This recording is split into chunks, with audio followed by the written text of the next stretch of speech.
सिंह राशि बर्बादी के बाद भी होगी धमाकेदार वापसी। मिलेंगे 7 बड़े वरदान। सिंह राशि के जातकों, आज मैं आपको लिखकर दे सकती हूं कि 13 अगस्त 2025 से शुरू होकर आने वाले पूरे 1 साल की अवधि में, चाहे आप पिछले समय में कितने भी बर्बाद, हताश या संघर्ष में क्यों ना रहे हो, अब आप करने जा रहे हैं जबरदस्त कमबैक। और यह मैं यूं ही नहीं कह रही। इस दावे के पीछे है आपकी कुंडली के अति योग कारक देवगुरु बृहस्पति का एक ऐसा नक्षत्र परिवर्तन जो आपके जीवन की दिशा बदल सकता है। इस समय देवगुरु बृहस्पति राहु के नक्षत्र में स्थित है।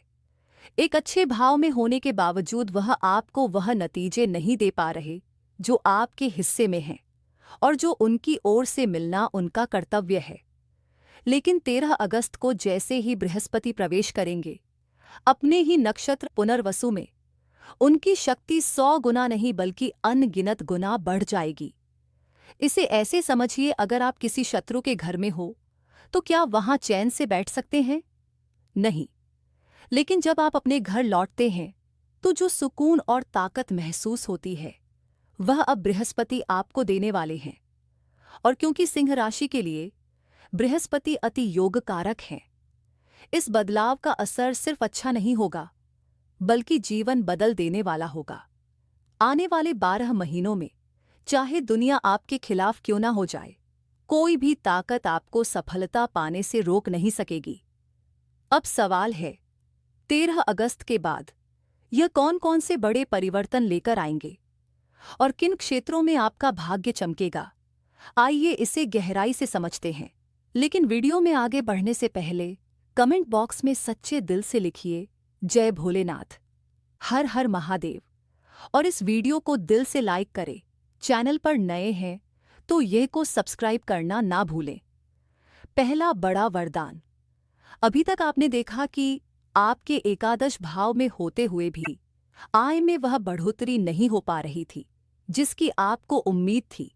लेकिन 13 अगस्त के बाद देवगुरु बृहस्पति जैसे ही पुनर्वसु नक्षत्र में प्रवेश करेंगे, सिंह राशि वालों के लिए एक वरदान लेकर आएंगे।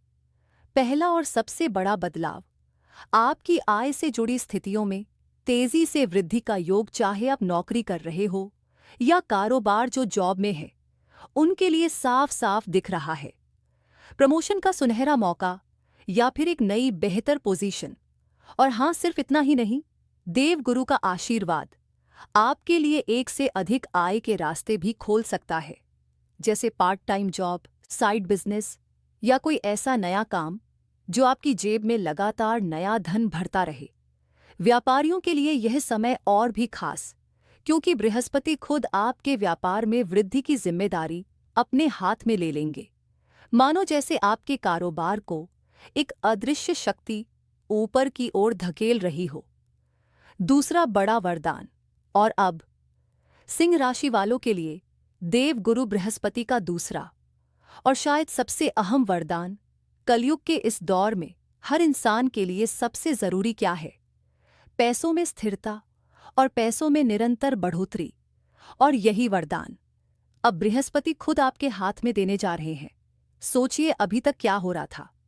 पैसा आता था और चला भी जाता था, सेविंग बन ही नहीं रही थी, बैंक बैलेंस बस नाम का था। लेकिन 13 अगस्त के बाद यह कहानी बदलने वाली है। धीरे धीरे आपका आर्थिक जीवन मजबूत नींव पर खड़ा होना शुरू होगा। बैंक बैलेंस बढ़ेगा और आपके भीतर एक नई सुरक्षा की भावना जन्म लेगी। इतना ही नहीं, आपके कुटुंब और परिवार में आपका नाम, आपका मान सम्मान पहले से कहीं ज्यादा बढ़ेगा। और सबसे खास, आपकी वाणी जो अभी तक कई जगह असर नहीं छोड़ पा रही थी, अब ज्ञान और आत्मविश्वास से भर जाएगी। आप जो बोलेंगे वह सिर्फ सुना ही नहीं जाएगा बल्कि मान भी लिया जाएगा। याद रखिए, प्रत्यक्ष को प्रमाण की जरूरत नहीं होती। बस 13 अगस्त के बाद आने वाले बदलाव आपको खुद महसूस होने लगेंगे। तीसरा वरदान, सीधा वरदान, जो देवगुरु बृहस्पति सिंह राशि वालों के लिए रचने जा रहे हैं, वह है आकस्मिक लाभ का द्वार खोलना। हाँ, अचानक से मिलने वाला पैसा, इनकम के नए सोर्स, ये सब आपके जीवन में प्रवेश करने लगेंगे। साथ ही पेट से जुड़ी तकलीफें जैसे एसिडिटी, गैस्ट्रिक या डाइजेशन की समस्या। देवगुरु बृहस्पति इन्हें जड़ से खत्म करने का आशीर्वाद देंगे। आपकी बुद्धिमत्ता, आपकी चतुराई और आपके निर्णय लेने की अद्भुत क्षमता, यही वह हथियार होंगे जिनके दम पर आप जीवन में श्रेष्ठ मुकाम हासिल करेंगे। और सुनिए, अगर आप सिंह राशि के युवा हैं या फिर माता पिता हैं और संतान के विवाह में किसी कारणवश देरी हो रही है, तो आने वाले 1 साल में विवाह के प्रबल योग बनते नजर आएंगे। देवगुरु बृहस्पति आपके घर में शहनाइयां बजवाएंगे और दाम्पत्य जीवन में मधुरता और प्रेम की नई लहर ले आएंगे। चौथा वरदान, और सुनिए, दैनिक रोजगार अब इसमें भी वृद्धिकारक अवस्था बनने जा रही है। साथ ही पार्टनरशिप में आपके लिए बड़ी ही शुभ और सफल अवस्था का निर्माण होगा। लेकिन अब जरा फिर से पीछे चलिए। जहां मैंने शुरुआत में कहा था मैं लिखकर दे सकती हूं कि आने वाले 1 साल में 13 अगस्त से आप फिर से करेंगे शानदार वापसी। हो, यह वापसी पक्की है, पर इसके साथ एक शर्त है, और यह शर्त बेहद जरूरी है सुनना। देवगुरु बृहस्पति आपकी कुंडली में एक अच्छे भाव में होने चाहिए। लग्न स्थान से 6वें, 8वें और 12वें घर में, या फिर आपकी कुंडली में जहां नंबर 10 लिखा है उस स्थान पर देवगुरु बृहस्पति नहीं होने चाहिए। क्यों? क्योंकि इन 4 स्थानों पर भले ही बृहस्पति आपकी कुंडली के शुभ कारक हो, पर यहां बैठकर वह अकारक ग्रह की तरह फल देने लगते हैं।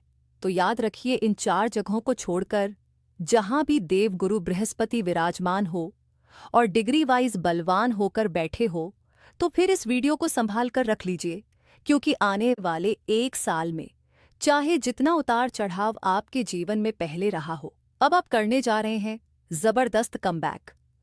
अंतिम वरदान, इस पूरे 1 साल की अवधि में देवगुरु बृहस्पति जो अगला बड़ा वरदान देंगे वो है आपके दिल के अरमान पूरे करना। जी हाँ, वह सपने, वह इच्छाएं जो अब तक अधूरी थी, देवगुरु बृहस्पति खुद अपने हाथ में लेकर उन्हें पूरा करने का संकल्प लेंगे। आपके बड़े भाई, गुरु समान लोग आपसे पहले से ज्यादा मधुर व्यवहार करेंगे। रिश्तों में गर्मजोशी बढ़ेगी, सम्मान बढ़ेगा। और सुनिए, वह छोटी मोटी बार बार आने वाली मौसमी बीमारियां जो जैसे आपके पीछे पड़ गई थी, देवगुरु बृहस्पति आपको उनसे मुक्त कर देंगे, ताकि आप बिना किसी रुकावट अपना सफर तय कर सकें। तो अब सबसे जरूरी सवाल क्या करें ताकि देवगुरु बृहस्पति का श्रेष्ठतम लाभ आपके जीवन में उतर सके? पहला उपाय, प्रतिदिन गुरुवे नमः मंत्र की एक माला जाप करें। चाहे बृहस्पति आपकी कुंडली में 6, 8 बार 12 स्थान में हो या नीच अवस्था में हो, और अगर अच्छे भाव में हो तब तो और भी करना चाहिए। दूसरा उपाय, विष्णु सहस्त्र नाम का पाठ करें या फिर केवल श्रवण भी कर सकते हैं। जहां तक संभव हो इसे गुरुवार के दिन अवश्य फॉलो करें। लेकिन ध्यान रहे, अगर बृहस्पति आपकी कुंडली में 6, 8, 12 या नीच के भाव में बैठे हैं तो गुरुवार को पीली वस्तु का सेवन ना करें और पुखराज पहनने की गलती कभी मत कीजिएगा। बाकी अगर बृहस्पति एक अच्छे भाव में है तो गुरुवार के दिन पीली वस्तुओं का सेवन कीजिए। नहाने के पानी में एक चुटकी हल्दी डालें, चंदन, केसर या हल्दी का तिलक लगाएं। पुरुष दाएं हाथ में और महिलाएं बाएं हाथ में पीला धागा बांधें। और हाँ, अगर आप पुखराज धारण करना चाहे तो पहले किसी विद्वान ज्योतिष से अपनी कुंडली का विश्लेषण जरूर करवाएं। कमर कस लीजिए, क्योंकि जीवन में आने वाला है एक बड़ा और सकारात्मक परिवर्तन। आशा है आज की यह जानकारी आपके आने वाले दिनों को सुनहरी दिशा देगी। कल फिर मिलेंगे एक नई रोशनी और नई जानकारी के साथ।